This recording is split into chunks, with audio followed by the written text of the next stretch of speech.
afternoon again. I'm Tom at Pershore Sports and Prestige, and we've had this little gem of a motor vehicle in. This is a A3 Saloon.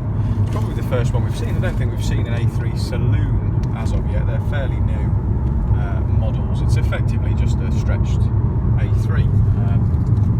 But actually it does a lot for the car. It looks like, I mean, you can also imagine on the outside it looks like a mini A4. However, it's still very, very A3-like in here. This is quite a modern one, so we're on a 64 plate, so we have the lovely Audi steering wheel. They make such a nice steering wheel, Audi, really nice, chunky to hold, flat bottom because of the S-line. We have all of the controls you could possibly ever want on this steering wheel. And up front in the dashboard in front of me, I've got my trip computer, various different options I can choose on that trip computer, speed on the right and revs on the left. Everything is very digitalised in here. The nice thing about Audi, they've been doing for a few years now, is this screen which just pops up out the dashboard. Now on a lot of models of vehicle you'll find that your infotainment screen is either stuck on or put into the dash and it's always there and you can't get rid of it. Well, if you know where you're going on a night time and you don't want that blaring in your face, simply press that button there and it just pops away like that. How smooth and elegant is that? Stays out your way, it gives you, I mean, you could argue that it gives you more view. It probably doesn't, because it doesn't really impede the driver's view when it's up. But it certainly is a nice feature to have. Now on there as well, that's quite a large screen for what it is, but on there we have a satellite navigation showing at the moment. And I have a little control wheel down here whereby I can choose what it shows. So I have telephone, which I can click down, it goes onto telephone, radio, and then nav. Now, it's not overcomplicated. Now, a lot of brands and a lot of manufacturers, they build these screens and they build these infotainment screens and they give you a huge book, and you're pretty much you almost bet your life that you're gonna look in that book at some point to find out how something works. But on this one, you don't really have to. I mean, they're really easy to use, it's nice and simple, it's not particularly distracting where it is, and if you do find you're distracted, well, you just pop it down because all your trip computer and your speed and everything is in front of you anyway. So what's it like to drive? So underneath the bonnet of this car we have the 2-litre TDI, which is the 150 brake horsepower unit. It's quite a light car, this as well, so 150 brake horsepower is more than enough. Don't feel like I'm having to over-rev the engine at all. It's the manual gearbox, just a 6-speed box, which is fine for the car. You could probably get away with just a 5-gear gearbox in this, but that 6th gear is going to help with economy when you're on the motorway, etc. And because we've got the S-Line pack on it, we have some S-Line badging in various different places, but it's not overly branded as an S-Line model, which is nice because you should be able to tell just by looking at it what it is.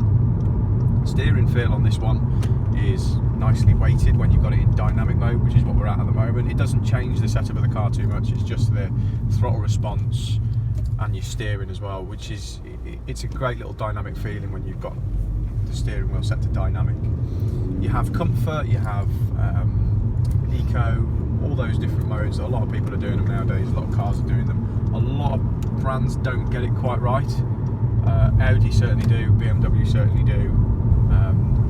Mercedes are on their way to getting there as well with their modes. They're a little bit more simplistic than Audi are, but Audi, they've been doing it right for years now. It's still front wheel drive, we don't have any rear wheel drive, we haven't got the Quattro system on this one, so it's a front wheel drive car. You can tell it's a front wheel drive car.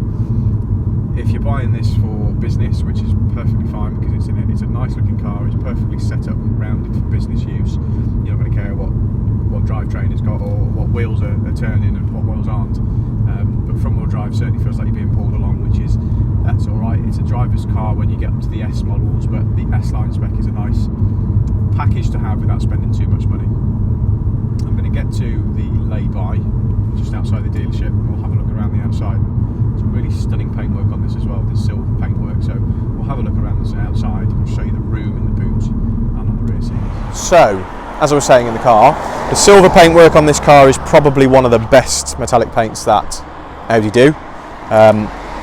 The S-Line pack, you can pretty much tell it's got the S-Line pack on it now. It sits a little bit lower. The suspension's a little bit harder, not massively. We've got a different type dash as well on that one, on the front, sorry. The grille is a little bit longer and it's in gloss as well, gloss black. Moving round to the side, we have headlight washers on this one. The alloy wheels on here are 18-inch. Nice big alloys for the S-Line, gets a little bit of a a larger alloy. S-line badging on the side, so, and as I was saying, that's quite discreet. There's not a lot of that on there, but it's enough. And like I said, you shouldn't have to look at that to know that it is an S-line spec. On the inside, probably some of the most prettiest interiors in the industry that Audi make. Look at those seats. You've got the S-line embroidered badging on the back of the seat as well. Part leather, and they are heated seats as well, which is a nice option.